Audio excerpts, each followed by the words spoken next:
Hello दोस्तों, कैसे हैं आप सभी लोग और प्यारे मेरे बच्चों, आप कैसे हैं सभी लोग। आज बात करते हैं स्कूल की पढ़ाई के ऊपर, क्योंकि आजकल के बच्चे बहुत शैतानी करते हैं, पढ़ना नहीं चाहते और हर समय मोबाइल में लगना चाहते हैं। तो बेटे, मैं एक बात तो ये कहूँगी कि मोबाइल में कभी नहीं लगना, क्योंकि मोबाइल ही एक ऐसी चीज़ है जो वो पढ़ने नहीं देती। पढ़ाई पर विशेष ध्यान देना चाहिए। दूसरी बात यह है कि आपको किस सब्जेक्ट में इंटरेस्टेड है। आपको जिस सब्जेक्ट में इंटरेस्टेड हैं तो आप उस सब्जेक्ट को ज़्यादा से ज़्यादा पढ़िए, प्यार से पढ़िए, हंस के पढ़िए, खेलते खेलते पढ़िए। जैसे कहते हैं ना कि काम करते राधे राधे रटिए, ऐसे ही खेलते खेलते भी पढ़ाई के शब्द रटिए। इसी प्रकार आप पढ़ाई में सबसे आगे निकल सकते हैं। एक तो स्कूल के बैगों का वजन बहुत ज़्यादा हो गया है, लेकिन फिर भी वजन कंपलसरी हो गया है, क्योंकि 8 पीरियड लगते हैं, 8 पीरियड लगते हैं आपके, और उसमें सारे सब्जेक्टों को, अलग अलग सब्जेक्ट को पढ़ाया जाता है हर टीचर के द्वारा। लेकिन आप एक तो पहली बात है, क्लास के अंदर जो भी टीचर समझा रही होती हैं उसको आप प्यार से समझें, ध्यान से समझें। उसमें ज़्यादा पढ़ाई करने की ज़रूरत नहीं पड़ेगी। अगर आप ध्यान से उस सब्जेक्ट को समझ लेते हैं टीचर के द्वारा, तो फिर आप घर पे आकर उसको एक बार में ही लर्न कर लेंगे। उसको ज़्यादा भी दिमाग लगाने की ज़रूरत नहीं पड़ेगी और आपके पास टाइम भी बच जाएगा खेलने के लिए। दूसरी बात यह है कि जिस सब्जेक्ट में आपका इंटरेस्टेड है, आप उस सब्जेक्ट को ज़्यादा पढ़िए, लेकिन हंसते खेलते दूसरी सब्जेक्टों को उसके साथ साथ ज़रूर पढ़िए। तीसरी बात यह है कि अगर आपका मन नहीं लग रहा पढ़ाई में, तो आप थोड़ी देर ऑनलाइन पढ़ाई कीजिए। जैसे आप गेम खेलने की ख्वाहिश रखते हैं, ऐसे ही आप उस पढ़ाई को भी गेम की तरह उसको पढ़िए और सुनिए, क्योंकि डिजिटल का ज़माना आ गया है। डिजिटल के द्वारा पढ़ाई अच्छी भी हो जाती है और आपका मन भी लग जाएगा। तो आप मोबाइल खोल करके आप उससे पढ़ाई कर सकते हैं, और गेम और वीडियो देखने के लिए नहीं। तो क्योंकि ये बचपना जो है पढ़ाई के लिए होता है, सिर्फ तुम्हारे पास एक काम होता है बेटा, और कोई काम नहीं होता, कोई जिम्मेदारी नहीं होती, एक पढ़ाई की जिम्मेदारी होती है। तो हम डिजिटल के द्वारा भी अपनी पढ़ाई का कोर्स कंप्लीट कर सकते हैं। मान लो आपसे स्कूल में समझ में नहीं आया, उसी सब्जेक्ट को डिजिटल के द्वारा निकाल करके, मोबाइल के द्वारा निकाल करके या जीपीटी से निकाल करके आप इसको तुरंत समझ लीजिए, जिससे उसका आपको तुरंत समझ में आ जाएगा। क्यों कि स्कूल में भी समझ लिया आपने और घर पे आकर के भी समझ लिया, तो आपकी पढ़ाई वो जल्दी हो जाएगी।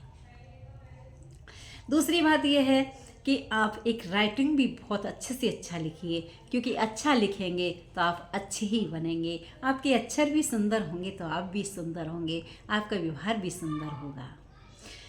क्योंकि अच्छा राइटिंग भी हमेशा हमें आगे बढ़ा देता है। जिसे लिखने का शौक़ होता है और अच्छा राइटिंग लिखता है, वो छा जाता है, क्योंकि उसकी हर जगह बढ़ाई भी होती है, प्रशंसा भी होती है। सभी जगह कहते ही हैं, आप उसके बच्चे भी कहते हैं इसका राइटिंग बहुत अच्छा है, यार दोस्त भी बहुत अच्छे से कहते हैं कि इसका राइटिंग बहुत अच्छा है। दूसरी बात यह है कि पेरेंट्स जब भी पढ़ा रहे होते हैं तो बच्चों को ना तो डांटना चाहिए ना मारना चाहिए, उसको खेल खेल के साथ प्यार से पढ़ाते रहना चाहिए, जिससे कि उसकी पढ़ाई का बोझ एक साथ भारी ना लगे। मैं समझती हूँ कि आपने पूछा 2 8 जा 16 होते हैं, और वो बताता है 2 8 जा कितने हुए। मान लो 2 8 जा उसने बता दिया 27, तो आप सिर्फ 3 9 जा पूछ लीजिए उससे। जैसे हमने पूछा 2 4 जा 6, उसने बताया 2 4 जा 8, उसने बताया 2 4 जा 8, और तुमने पूछा 2 4 जा 2 3 जा 6 और 3 3 जा 9। तो हमें डिफरेंट आता है, हम उसे तुरंत ही हम दूसरे अक्षर को पूछ लेते हैं। मेरे पास कॉपी पेन नहीं है, नहीं मैं आपको करके बता देती। जैसे हमने पूछा 2 3 जा 6, 2 3 जा 6, ठीक है, 2 3 जा 6 हमने पूछा, और उसने बता दिया कि 3 2 जा 6, उसने बता दिया 3 2 जा 6 और 2 3 जा 6। तो आप उससे 3 2 जा भी पूछ लीजिए, या 2 3 जा भी पूछ लीजिए, या 2 2 4 2 और 2 कितने हुए 4। उसने बता दिया 2 और 2 हुए 6, तो फिर तुरंत उसके बाद पूछ लीजिए आप, बेटा 3 और 3 कितने हुए।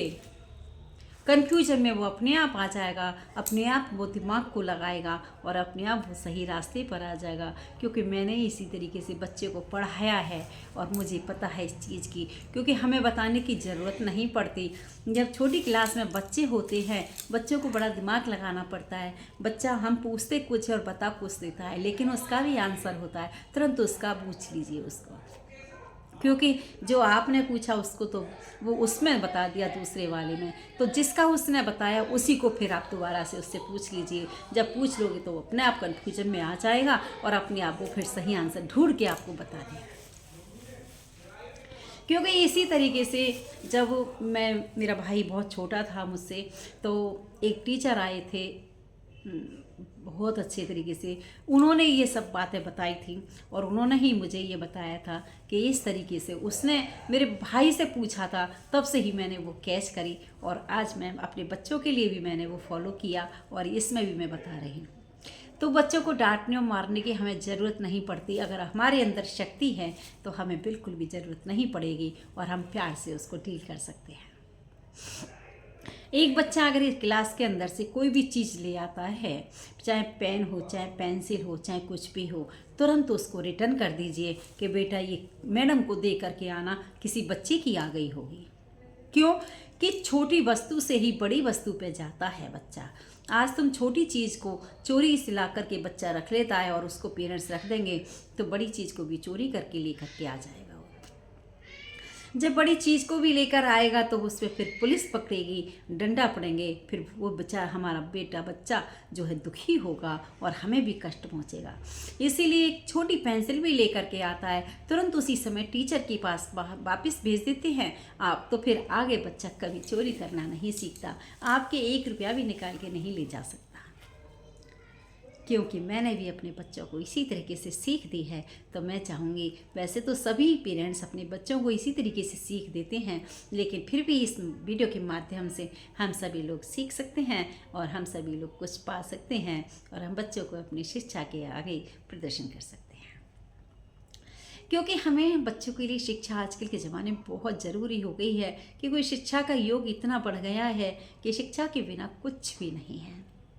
हमें एक संस्कृत से भी प्यार होना चाहिए, क्योंकि संस्कृत के श्लोक कितने अच्छे लगते हैं कि बस बच्चे तरसते हैं। बच्चों को बोलने का बहुत अच्छा लगता है, लेकिन बच्चे को समझ में नहीं आती, पढ़ना नहीं चाहते। तो इंग्लिश के साथ साथ हमें संस्कृत का भी ट्यूशन लगा देना चाहिए, या हमें खुद पेरेंट्सों को घर में पढ़ाना चाहिए, जिससे कि बच्चे संस्कृत में भी आगे बढ़ें। क्योंकि संस्कृत, हिंदी, इंग्लिश ये तीनों सब्जेक्ट कंपलसरी हो गई हैं, क्योंकि हम पूजा पाठ कराते हैं, उसमें मंत्रों की भी ज़रूरत पड़ती है। हम कोई पूजा पाठ की किताब पढ़ते हैं, उसमें भी मंत्रों की ज़रूरत पड़ती है। सब्जेक्ट सारे आने चाहिए, चाहे हम एक सब्जेक्ट पे आगे चल के फॉलो करते हैं। ये बहुत बड़ी क्लासों की बात होती है जो एक सब्जेक्ट के लिए हम आगे फॉलो करते हैं। हाई स्कूल तक तो हमारे पास सारी सब्जेक्ट होती हैं, बाकी 8th तक संस्कृत पे होती है, और उसके बाद तो फिर हम चूज़ करते हैं, उसको पसंद करते हैं कि हमें कौन कौन सी सब्जेक्ट लेनी है। लेकिन छोटी क्लास से ही बच्चों की पढ़ाई पर विशेष ध्यान देना चाहिए। अगर उसकी जड़ भी मजबूत होगी तो उसकी डाली भी मजबूत होंगी। जड़ कमज़ोर रह जाती है तो फिर बच्चों का पढ़ाई में मन नहीं लगता, ये बिल्कुल फैक्ट बात है। एक तो छोटी क्लास से ही हम बच्चों को स्कूल में डालते हैं, 2 साल के बच्चे हुए नहीं स्कूल में डाल दिए, क्योंकि स्कूल एक बंधन सा हो जाता है, बच्चों को खेलने के लिए नहीं मिलता, बच्चे माँ बाप के पास भी नहीं रहते, 4 घंटे के लिए चले जाते हैं, वहाँ रोते रहते हैं, तड़पते रहते हैं। तो बच्चों को चाहे आप 3 साल का हो जाए, 3.5 का हो जाए, आप ट्यूशन से कवर करा सकते हैं उसको, और फिर फर्स्ट में हमें एडमिशन दिलवा सकते हैं। ये भी हमारी तरक्की की बात होती है, क्योंकि बच्चा हमारे पास रहता है ट्यूशन से, और घर में अपने मैनर्स से अगर हम उसको पढ़ाते हैं तो सीधे फर्स्ट में भी हमारा एडमिशन हो सकता है। क्योंकि मैंने भी अपनी बेटियों का ऐसे ही कराया था। तो बच्चों इसको क्लास के अंदर भी भेज देते हैं, स्कूल में भी भेजने के बाद में पेरेंट्सों को पढ़ाना पड़ता है, इसीलिए इससे अच्छा तो ये है कि नर्सरी से और LKG UKG का कोर्स हमें खुद करा दें अपने घर में रख कर के बच्चे को, तो अच्छा रहेगा, क्योंकि ग्रोथ भी अच्छी होती है परिवार के साथ में, और बच्चों के साथ में उसको खेलने के लिए भी मिलेगा। क्लास के अंदर वो बंध जाता है, क्योंकि भेजना इसलिए चाहते हैं स्कूल में कि जाना सीखेगा या थोड़ा सा हमें रिलैक्स मिल जाएगा, लेकिन उस रिलैक्स के पीछे बच्चे की भावनाएं भी तो छिप जाती हैं, वो मिट जाती हैं। तो इसीलिए बच्चों को हंसाओ, खेलो, कूदो बच्चों के साथ, क्योंकि आजकल कमज़ोर बच्चे हो गए हैं, बच्चों के अंदर ज़्यादा शक्ति नहीं है, क्योंकि खान पीन भी अच्छा नहीं रहा, दूध भी नहीं रहे, तो बच्चे के अंदर कमज़ोरी भी ज़्यादा होती है। आजकल ज़रा ज़रा सी उम्र में आई साइड हो जाती है, चश्मा लग जाते हैं। तो इसीलिए बच्चों की भावनाओं को समझते हुए हम ज़बरदस्ती ना करें पढ़ाई का, क्योंकि नहीं पढ़ेंगे तो बिजनेस कर सकते हैं। बिजनेस भी एक पढ़ाई से भी ज़्यादा, किसी की जॉब करने से अच्छा तो बिजनेस ही अच्छा है, चाहे बच्चे कम पढ़ लें, लेकिन कि बिजनेस में ज़्यादा तरक्की है, वो अपना बिजनेस है, किसी की जॉब करने से अच्छा। तो सभी दोस्तों को राधे राधे, और इस ब्लॉग में बस इतना ही। तो बच्चों, अगर आपको कुछ बुरा लगे तो हम क्षमा चाहेंगे तुमसे भी, क्योंकि आप हमारे बच्चे हो, और बच्चों से सॉरी बोलना तो बनता है हमारा। और अब वीडियो को लाइक शेयर सब्सक्राइब ज़रूर कीजिएगा, और बेटा पढ़ाई में बिल्कुल ध्यान लगाइएगा, प्यार से खेलते खेलते पढ़िएगा ज़रूर। खेल भी आप उसी तरीके से खेलना जो पढ़ाई करते करते पढ़ने वाले खेल खेलो फटाफट से, कि 1 2 3 इस तरीके से, है ना। तो वीडियो को फॉलो और सब्सक्राइब लाइक ज़रूर कीजिएगा, और वीडियो अगर हमारा अच्छा लगे तो आप ज़रूर राधे राधे ज़रूर लिखिएगा। तो बाय बाय, बस इतना ही इस ब्लॉग में।